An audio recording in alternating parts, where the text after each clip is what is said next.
One, two, three, come on. 안녕하세요. 학원쌤들을 위한 학원쌤 쭈니맘입니다.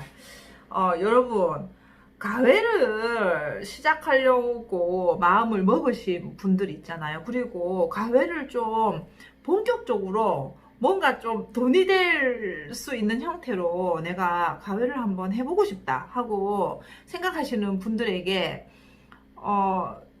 만약에 정말로 조금 장기적으로 내다보고 가회를 할 마음이 있다면 저는 가회를 무작정 시작하기 전에 권하고 싶은 게 있는데, 그게 뭐냐면 학원에 들어가서 강사든 혹은 보조 강사 생활을 한번 아르바이트로 먼저 해보라는 거거든요.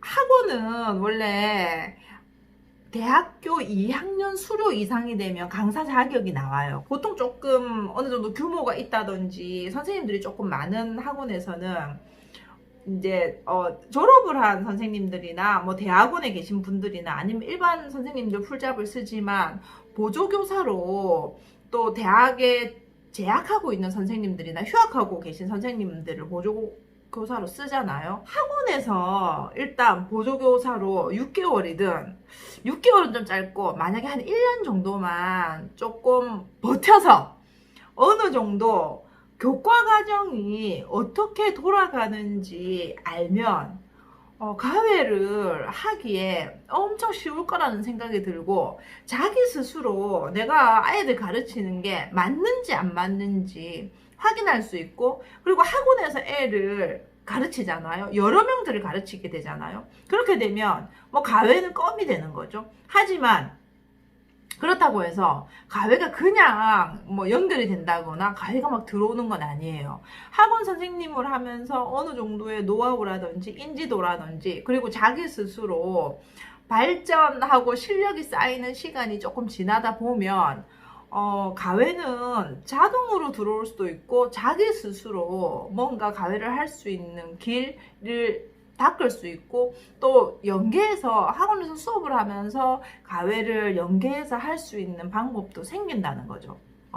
수학을 예를 들어 볼게요. 수학 같은 경우에는 우리가 아이들을 가르칠 때마다 어차피 시험 대비를 목표를 하잖아요. 그러면 아이들을 가르칠 때 방학이면 손수학습을 먼저 시키고, 그러면서 시험 대비가 학기가 진행되면서 진행이 되고, 그리고 시험이 끝나고 나면 또 중간 시험이 끝나고 나면 바로 기말고사 대비를 하는 형태로 공부들이 이어지잖아요. 방학이 되면 또 그 전 학기에 선수학습을 하게 되고, 그래서 겨울 방학부터 보통은 수업을 시작해서 이제 연결되는데, 가회를 정말로 한번 해보고 싶다, 아이들 가르치는 걸 좀 본격적으로 해보고 싶다라고 했을 때 가장 진입하기 쉬운 시기는 아무래도 겨울 방학 때죠.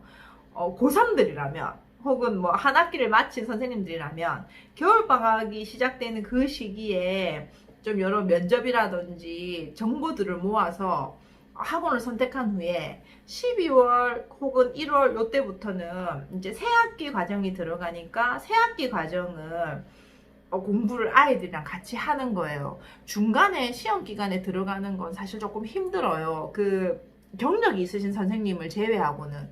그래서 처음에 겨울방학 때 들어가서 아이들과 함께 가게 되는데, 학원은 어떤 형태냐면 한 학년이 여러 반이 있잖아요. 그래서 여러분들이 학원에 들어가서 한 단원 시작 똑같은 내용을 여러 번 가르치게 되고 여러 번 복습을 시켜주게 되고, 그래서 가르치는 나는 그 부분에 대해서 확실하게 알게 되는 거예요. 그리고 이것이 이제 연결되는데, 또 학원은 어떻게 되냐면 보통은 중학교, 고등학교를 같이 가르치든지 초등학생, 중학생을 같이 가르치든지 뭐 그렇게 돌아가고, 아니면 풀타임 선생님들은 뭐 초등, 중등, 고등 다 가르칠 수도 있지만 그게 이제 전업을 하지 않는 이상 그건 힘드니까 어느 정도 과정을 조금 학년을 많이 좀 가르치잖아요. 그러다 보면 수학이라고 하는 과목에 대한 전체 교과 과정을 자기가 알게 돼요. 1학기와 2학기가 수학이 어떻게 나눠지고, 그리고 또 가르치는 단원이 어떻게 되고, 그리고 교과 과정이 완전히 한 바퀴가 돌아가는 게 1년이잖아요. 1년이라는 시간 동안 교과 과정이 한 바퀴 돌아가는 동안 나는 그 안에 있는 아주 많은 문제들을 다 풀어주고, 나도 공부하고, 또 아이들하고 외우기도 시키고 개념 체크도 하게 되는 것들이 반복되면서 완전히 내게 되는 거죠. 그렇게 되면 공부를 안 가르치는 게 아깝게 될 수도 있어요. 가르치면 돈이니까요. 그러니까 이제 그렇게 되면 또 한 가지 학원을 갔을 때 좋은 점, 여러 학교가 다 모여있는 형태잖아요. 학원은. 그러면 학원이라는 곳이 학교의 영향을 받고 성적을 올리는 목적으로 존재하기 때문에 선생님들은 혹은 그 학원은 학교마다 가지고 있는 출제 경향, 그리고 선생님들의 수준, 그리고 어떤 형태의 문제를 많이 내고 어떤 문제집을 많이 쓰며 부교재를 어떤 걸 쓰고 있는지, 그리고 족보 같은 게 그 전 해에 시험지가 확보가 돼 있을 가능성이 있단 말이죠. 그러니까 그걸 보면서 그 어느 정도 이 학원이 커버하고 있는 그 동네에 있는 많은 학교 아이들, 그리고 그 학교의 시험지 경향, 공립과 사립의 패턴이 달라요. 그리고 선생님들이 내는 문제 난이도도 달라요. 그것에 대해서 좀 분석하고 있으면 아이들 시험 대비하는 게 엄청 쉬워지거든요. 그러니까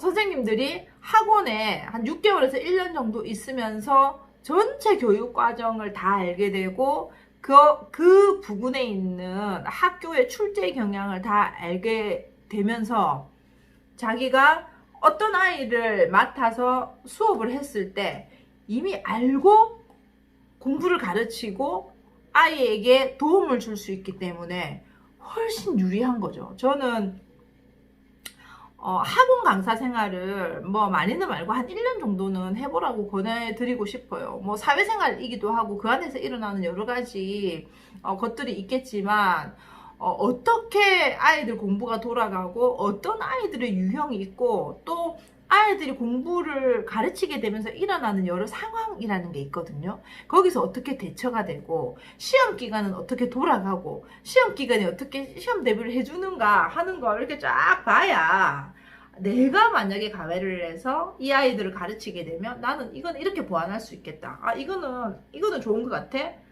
아 이거는 좀 안 좋은 것 같아. 이건 하지 않아도 되겠어 하는 것들이 선별이 될 거잖아요. 그리고 학원에서 선생님을 하면서 잘 가르친다는 신뢰 같은 게 들면 어차피 학원 원장하고 선생님도 가외로 연결시켜줄 가능성도 있고 또 개인적으로 가외가 들어올 가능성도 있고 뭐 홍보를 해서 가외를 직접 할 수도 있는 거죠. 그래서 누구를 가르치든지 좀 자신 있는 상태가 되면 그 이후에는 뭐 걱정할 게 없다고 생각해요. 얼마나 많은 시간을 잘 짜서 많은 아이들을 가르칠 수 있게 시간을 스케줄을 잡을 건가요? 문제라고 생각해요. 그러니까 여러분 실력을 쌓는 지름길 가장 좀 빡빡하지만 힘들겠지만 그래도 가장 확실한 건 학원에서 보조 강사든지 한 1년만 버텨봐라. 그러면 괜찮을 거다. 그런데 주의사항이 있어요.